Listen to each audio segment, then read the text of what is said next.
All right, so recently an interview with Nintendo of America president Doug Bowser has been making its way around the internet as talks about stuff like the Nintendo Switch 2 being at Gamescom, the continued success of the Nintendo Switch, among other things, has been brought up in this interview. So a lot of people are sort of dissecting this interview, thumbing through it, looking through it, giving their opinion. So it's time for me to give my opinion on it, because my opinion's better than someone like stupid Spawn Wave or something like that. If this is your first time here on the channel, make sure you hit that subscribe button, like, comment, and share on the video. But let's just hop straight into this interview. This is being done by Inverse, which is a place that I've never heard of, but shout out to them for getting this interview with old Dougie here. He kind of looks like Toad to me.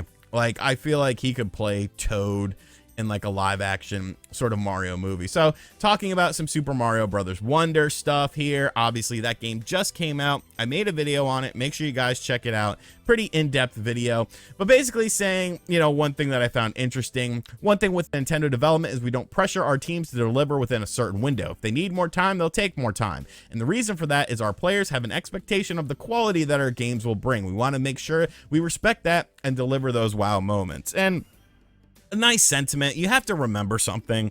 This is Doug Bowser, president of Nintendo of America. Nintendo of America is essentially a marketing firm for Nintendo. They're not making key decisions on game releases and stuff like that. This isn't a situation like Sega in the 90s, where Sega of America and Sega of Japan were two different companies with two different ideologies, and that's why certain games came out at certain times in certain regions and other games didn't come out. Like, this is simply a marketing firm, the catalyst, the translation place with the treehouse stuff for Nintendo of Japan, because Nintendo is still a very Japanese company at the end of the day. I do find it kind of interesting though.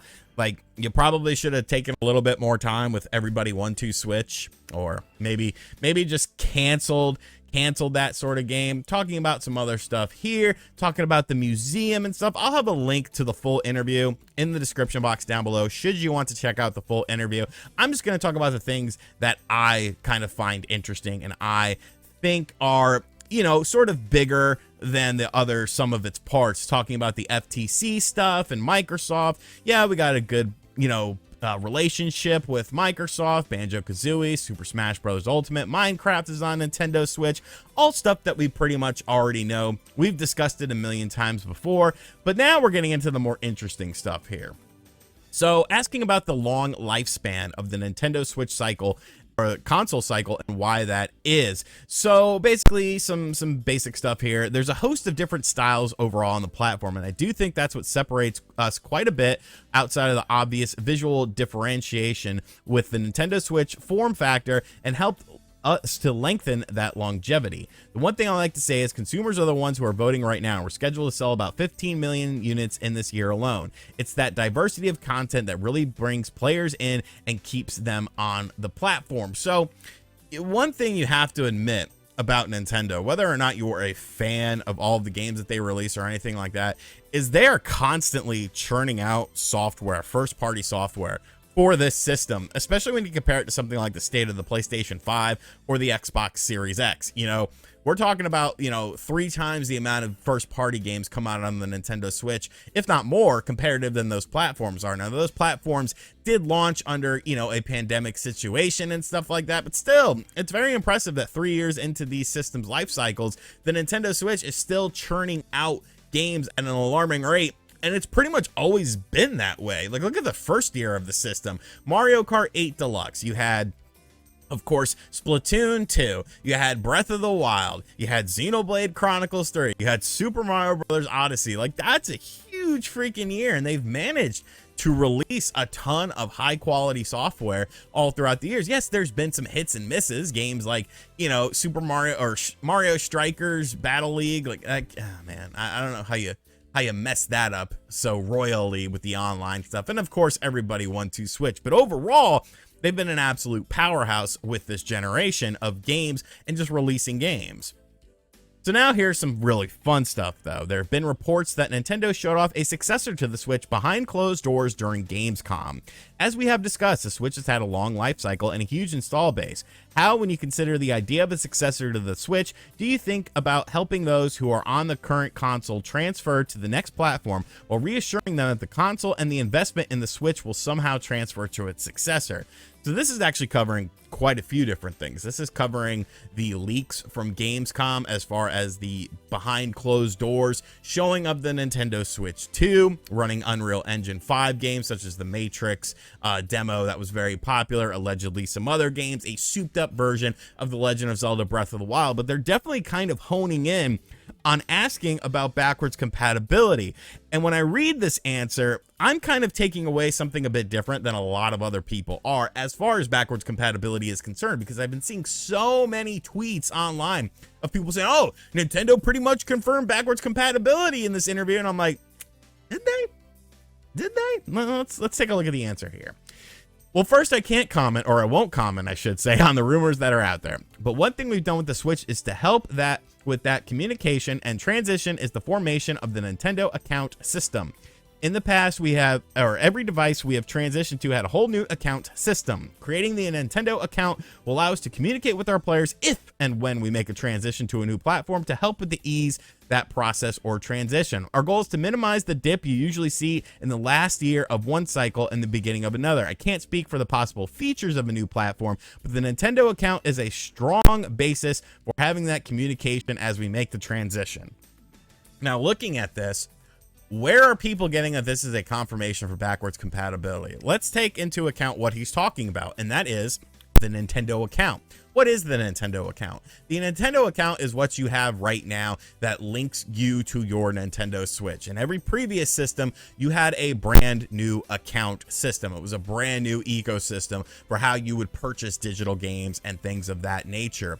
So the Nintendo account is going to stay the same way it is now with the next system, meaning that the features that the Nintendo account has will also be the same. You got to remember, in order to play Nintendo Switch Online, you need to have the $20 a year plan. With the $50 a year plan, you play Switch Online and you have access to more systems that are available via your Nintendo account. Those are tied in to your Nintendo account. So if you have the $20 a year, you're playing NES, Super NES, Game Boy, and Game Boy Color. If you have the $50 a year, you're getting some bonus titles with games and stuff like that, DLC and whatnot. And of course, you are getting the ability to play more systems like the N64, Sega Genesis, and Game Boy Advance. Where does it say anything about backwards compatibility? It's saying your Nintendo account will transfer over, meaning that you don't have to make a new account. And I know some people are going to say, well, what about the games that you've purchased on your current Nintendo Switch account? I can't say anything about that because it doesn't necessarily mean that those games are going to transfer over as well, as far as being able to re-download them on this new system if there's not backwards compatibility. Look, I'm just trying to prepare people for the chance that there is no backwards compatibility, because there is a chance that it might not be. Everyone who's saying that backwards compatibility is a foregone conclusion could be setting themselves up for a bit of a disappointment with this system, you know, because they'll want to be able to play the same games on this new system.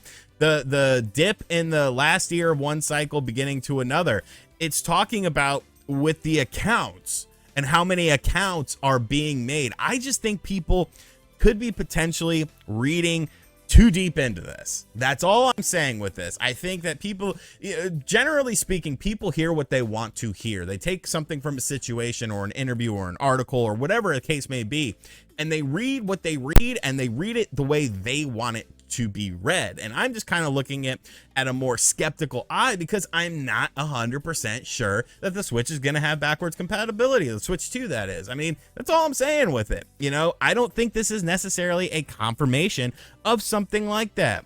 And what's interesting here is the union stuff. I'm not going to talk too much about this because, you know, it's not really none of my business, but like we don't currently have unions at Nintendo of America, and that part is driven by the employee feedback we see, which is a high degree of job satisfaction and engagement overall.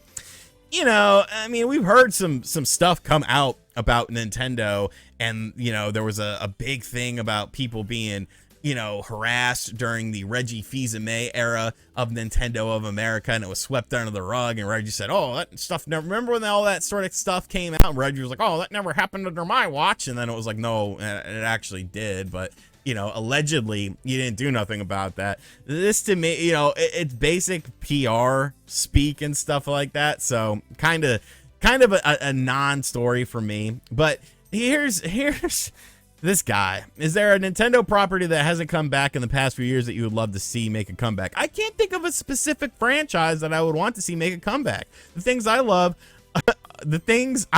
to play are there. Maybe Bowser's Inside Story. Giving Bowser a little more love would be nice. What about Punch-Out, F-Zero, Star Fox? Like, holy shit, how tone deaf is this guy as far as, you know, Metroid Prime? Where's Metroid Prime 4, homeboy? Like, you give people enough development time with their games, but like at some point in time, you'd be like, yo, what's up with this game?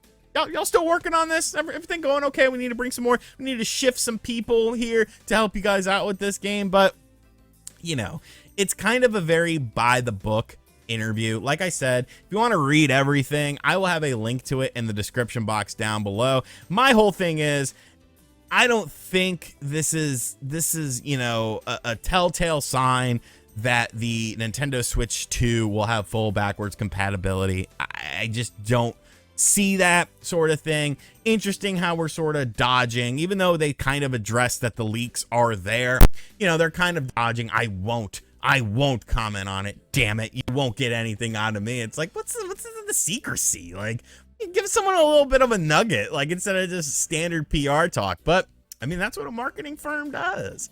They're only going to answer to the shareholders in Japan, and even then they'll kind of dodge those questions. So let me know what you think of this interview in the comment section down below. Some interesting stuff here. Like I said, some stuff that, you know, doesn't quite interest me as much. And as always, guys, thank you for checking out this video. Like I said at the start, if you are new to the channel, make sure you hit that subscribe button, like, comment, and share, hit that bell as well. And as always, I'll catch you guys on the next video.